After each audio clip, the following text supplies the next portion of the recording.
Bonjour Marie-Cœur de Roy. Bonjour Mathieu, bonjour à tous. Bon, salon de l'agriculture aujourd'hui, mais bien sûr, et tiens, il y en a un, enfin il y a eu beaucoup de ministres, mais il y en a un qui est aujourd'hui ministre de l'Agriculture, mais qui a été ministre du Logement. Ça vous intéresse bien sûr, Marie. Évidemment. Julien Denormandie. Il a laissé son nom dans l'histoire, mais aussi Pinel, Duflot, Cellier, tous ces dispositifs pour ceux qui achètent un bien immobilier avec des petites ristournes fiscales à la clé.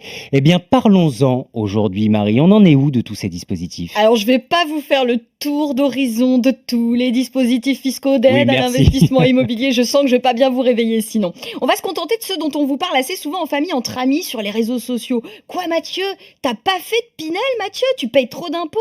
T'as jamais pensé à investir T'as en raté ta immobilier? vie, quoi. Bah t'as raté ta vie parce qu'on a toujours un oncle, un copain qui va nous expliquer que lui il a fait un Pinel et que c'était génial.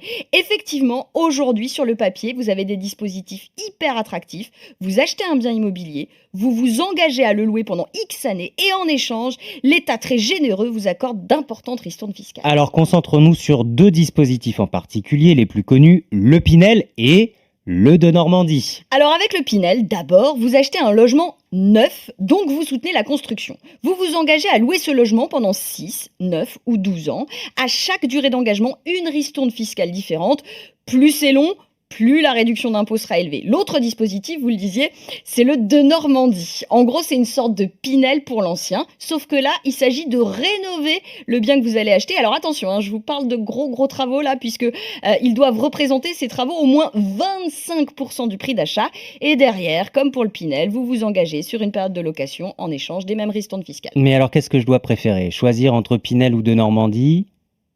Prudence. Moi, mon mot, c'est prudence. Quand on se lance dans un investissement immobilier pour faire un dispositif fiscal, prudence. Il y a toujours des petites lignes à lire avant de céder à ce que je vais appeler l'appât du gain fiscal. D'abord, sachez que les deux dispositifs ne sont pas accessibles sur tout le territoire. Il y a des zones éligibles et d'autres non. Et même si elles sont éligibles, assurez-vous que le secteur est réellement sous tension. Autrement dit, qu'il y a bien des locataires qui vont chercher à se loger dans le logement que vous allez acheter. Ah oui. Ensuite, il faut savoir que pour bénéficier du Pinel comme du Denormandie, les loyers que vous percevrez seront plafonnés. Ces niveaux sont fixés par zone géographique. Le truc, c'est qu'il arrive que ces loyers plafonds soient assez mal calibrés. Oui, donc ça veut dire que je peux investir et au final, ça me rapporte rien du tout. Il y a des anomalies, Mathieu, très clairement. Si le loyer qu'on vous impose est beaucoup plus faible que celui du marché local classique, vous pourriez même pas réussir à rembourser vos mensualités de crédit. À l'inverse, il y a des loyers plafonds plus élevés que ceux du marché local. Et là, c'est pas une bonne nouvelle non plus, car du coup, les locataires, ils vont préférer aller ailleurs que chez vous. Donc la liste n'est pas exhaustive, mais je me suis renseignée pour les auditeurs d'RMC auprès d'un vrai spécialiste sur les villes à éviter dans ces dispositifs-là. Pour le Pinel, évitez par exemple Mulhouse, Lens, Béthune, Elbeuf. Petite vigilance aussi sur Avignon, Perpignan ou Valenciennes.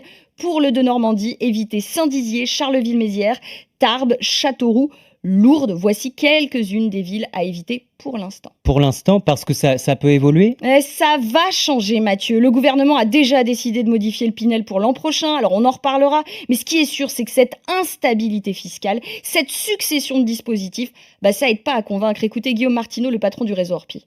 Eh bien, je crois qu'on est perdu. On a besoin d'une carte routière pour se retrouver avec tous ces noms de ministres du logement qui se sont succédés. Donc, les dispositifs sont bien, c'est intelligent, ça sert à lancer la construction, ça aide nos concitoyens, mais on se perd avec toutes ces modalités qui changent. Donc, un coup, c'est 30% d'abattement, un coup 50%, un coup dans les villes, dans du neuf, dans de l'ancien. Donc, je crois que les Français, nos concitoyens ont besoin de stabilité, qu'on leur explique, qu'ils puissent avoir une vision à long terme et pas toujours être en train de jongler avec des chiffres. Tout le monde n'est pas un technicien de la finance. Donc, moi, j'aurais envie de simplicité au-delà des noms et des changements au gré des ministres. J'aimerais un peu de stabilité.